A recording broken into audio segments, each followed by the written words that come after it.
सो दोस्तों यहाँ पे गवर्नमेंट ने टाइम लिमिट को कर दिया है कम 30 डेज का टाइम कर आईटीआर के लिए। हाँ जी दोस्तों, आईटीआर जब आप वेरीफाई कराते हैं उसकी जो टाइम लिमिट है वो 120 दिन का मिल जाता था आपको। अब यहाँ पे सीबीडीटी ने, central board of direct tax of India ने यहाँ पे टाइम लिमिट को घटा दिया है, अब 30 डेज का कर दिया है। तो चलिए इसको डिटेल में समझेंगे किसके लिए है और कब से टाइम लिमिट शुरू होगा, कौन सी डेट से इसकी कैलकुलेशन की जाएगी। उससे पहले बताना चाहूँगा दोस्तों, जो भी भाई बंधु मेरे चैनल पे पहली बार है, इस वीडियो को पहली बार देख रहे हैं, जिन्होंने अभी तक सब्सक्राइब नहीं किया तो सब्सक्राइब कर लीजिए, साथ ही साथ बेल आइकन पे भी क्लिक कर लीजिए ताकि इस तरह का कंटेंट आपको मिलता रहे। तो दोस्तों बात करने वाला हूँ इस नोटिफिकेशन के बारे में, नोटिफिकेशन नंबर 05 जो कि 2022 का है और ये 29 जुलाई 2022 को इशू किया गया है। अगर आप इस नोटिफिकेशन को डाउनलोड करना चाहते हैं तो वीडियो के डिस्क्रिप्शन में इसका लिंक मिल जाएगा। सो दोस्तों यहाँ पे सीबीडीटी ने टाइम लिमिट को घटा दिया है। सो दोस्तों कौन सी टाइम लिमिट को घटा दिया यहाँ पे? आईटीआर की वेरिफिकेशन। जैसे ही आप आईटीआर को फाइल करते हैं, सबमिट करते हैं, उसके बाद वेरीफाई कराना होता है। तो यहाँ पे अलग अलग मेथड होते हैं वेरीफाई कराने के।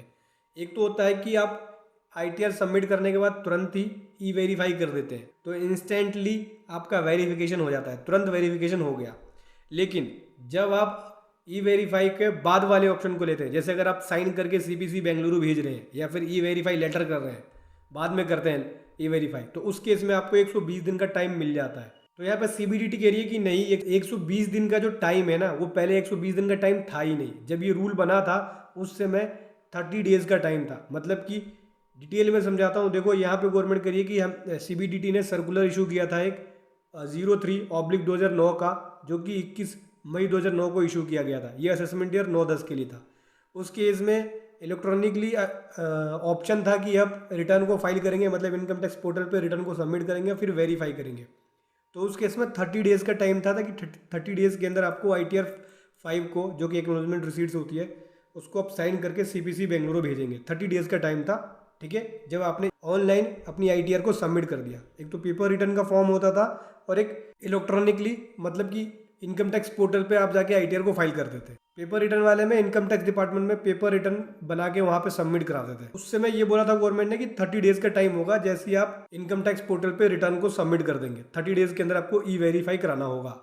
लेकिन फिर बाद में हुआ क्या था, गवर्नमेंट ने उस टाइम लिमिट को, जो टाइम लिमिट था, उस टाइम लिमिट को बढ़ा दिया था। गवर्नमेंट ने यहाँ पे 27 जनवरी 2010 को एक प्रेस रिलीज इशू किया और उसके बाद 30 डेज का जो टाइम है वो बढ़ा के 120 दिन का कर दिया था। तो जब से ही 120 दिन का टाइम चलता आ रहा है। अभी यहाँ पे गवर्नमेंट कह रही है कि सीबीडीटी ने एक नोटिफिकेशन नोटिफाइड किया था, नोटिफिकेशन नंबर 0/2012 का, ठीक है, जो कि 4 जनवरी 2012 को ये नोटिफिकेशन इशू किया था, जहाँ पे गवर्नमेंट ने पावर दे दी थी सीबीडीटी को कि वो मैनर बताएगी और उसके पास पावर होगी कि टाइम लिमिट बताएगी आईटीआर की वेरिफिकेशन कब तक करनी होगी। आईटीआर 5 की जो वेरिफिकेशन है, जब आप रिटर्न अपलोड कर देते हैं, उसको वेरीफाई करते हैं, उसकी टाइम लिमिट की या मैनर या जो भी तरीका है इसका वेरिफिकेशन का है, वो सीबीडीटी बताएगी। इसके लिए गवर्नमेंट ने centralise processing of return scheme भी लेके आई थी। इस स्कीम के तहत सीबीडीटी के पास पावर है कि वो मैनर, टाइम और तरीका बता सकती है कि कैसे वेरीफाई कराना होगा। अब यहाँ पे गवर्नमेंट करिए ठीक है, अब यहाँ पे सीबीडीटी ने डिसाइड किया है कि इस नोटिफिकेशन का, जो नोटिफिकेशन के अंदर पावर है, यहाँ पे पावर को यूज़ करते हुए गवर्नमेंट यहाँ पे कह रही है कि जो टाइम लिमिट है आईटीआर 5 को, जो एक्नॉलेजमेंट आप जैसे ही आईटीआर फाइल करते हैं आपको एक्नॉलेजमेंट रिसीट मिलती है, तो आईटीआर 5 में बन के आती है वो एक्नॉलेजमेंट रिसीट्स। तो जो आईटीआर 5 है उसको आपको 30 डेज के अंदर वेरीफाई कराना होगा। जैसे ही आप ई रिटर्न फाइल किया, ठीक है, ऑनलाइन आपने इनकम टैक्स पोर्टल पे रिटर्न फाइल किया, उसको फाइल करने के बाद 30 डेज के अंदर आपको वेरीफाई करना है, यानी 120 दिन का टाइम नहीं मिलेगा आपको। अब जो है टाइम लिमिट घट के 30 डेज हो गया। 30 डेज के अंदर अंदर ही आपको यहाँ पे इलेक्ट्रॉनिकली वेरीफाई करना होगा। उसके बाद गवर्नमेंट यहाँ पे ये भी कह रही है, इस नोटिफिकेशन से पहले जो टाइम पीरियड है वो 120 दिन ही काउंट होगा, लेकिन जिस दिन ये नोटिफिकेशन आया उस दिन के बाद से जो टाइम पीरियड होगा वो 30 डेज का हो जाएगा। मतलब कि जिन्होंने पहले रिटर्न फाइल करी, इस जो नोटिफिकेशन इशू हुआ ये वाला, इस नोटिफिकेशन से पहले जिन्होंने रिटर्न फाइल कर दिए उनके लिए तो 120 दिन का टाइम पीरियड अप्लाई होगा। लेकिन इस नोटिफिकेशन के इशू होने के बाद, अब इस नोटिफिकेशन का इफेक्ट कब से शुरू हो रहा है, देखो यहाँ पे लिखा हुआ है 1 अगस्त से।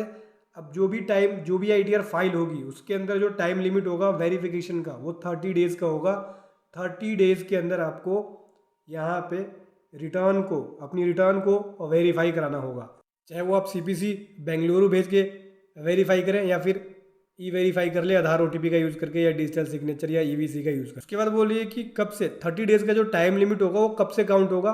30 डेज़ का जो टाइम लिमिट है उस डेट से काउंट होगा जब आपने इलेक्ट्रॉनिकली रिटर्न सबमिट कर दिया ई फाइलिंग पोर्टल पे। मतलब जिस दिन आपने रिटर्न सबमिट किया उस सबमिटेड डेट से ही 30 डेज़ का जो टाइम पीरियड है वो काउंट होगा। ये नहीं कि जिस दिन आपने स्पीड पोस्ट किया या पोस्ट किया उस दिन से नहीं काउंट होगा। उसके बाद अब रिटर्न जो CPC बेंगलुरु भेजना है वो कहाँ भेजना है, कौन सी जगह भेजना है, एड्रेस क्या होगा। देखो एड्रेस तो सेम ही है, centralise processing centre income tax department Bengaluru, ठीक है। ये पिन कोड हो गया कर्नाटका, यहाँ हम भेजते हैं, ठीक है। अब लेकिन पहले हम भेजते थे नॉर्मल पोस्ट के जरिए भेज देते थे, लेकिन अब यहाँ पे केवल जो भेजना है वो स्पीड पोस्ट के जरिए ही भेजना है, ठीक है। मतलब कि जो ITR V होगी, अगर आप यहाँ पे ITR भेज रहे हैं साइन करके CPC बेंगलुरु, तो उस केस में आपको स्पीड पोस्ट के जरिए ही भेजना होगा और कोई मेथड पोस्टिंग का यूज़ नहीं करना होगा, ठीक है। यहाँ भी 8वें लाइन में भी वही सेम बोल रही है कि 30 डेज़ की जो काउंटिंग होगी जिस दिन आपने इलेक्ट्रॉनिकली डाटा ट्रांसमिट किया है, मतलब जिस दिन आपने इस ई फाइलिंग पोर्टल पे रिटर्न को सबमिट किया है, ठीक है, उस डेट से काउंट होगी। समझ गए दोस्तों। तो ये था एक कमाल का कंटेंट जो मैं आपके सामने लेके आया। वीडियो कैसी लगी ज़रूर बताएं। Thank you so much. जय हिंद, वंदे मातरम।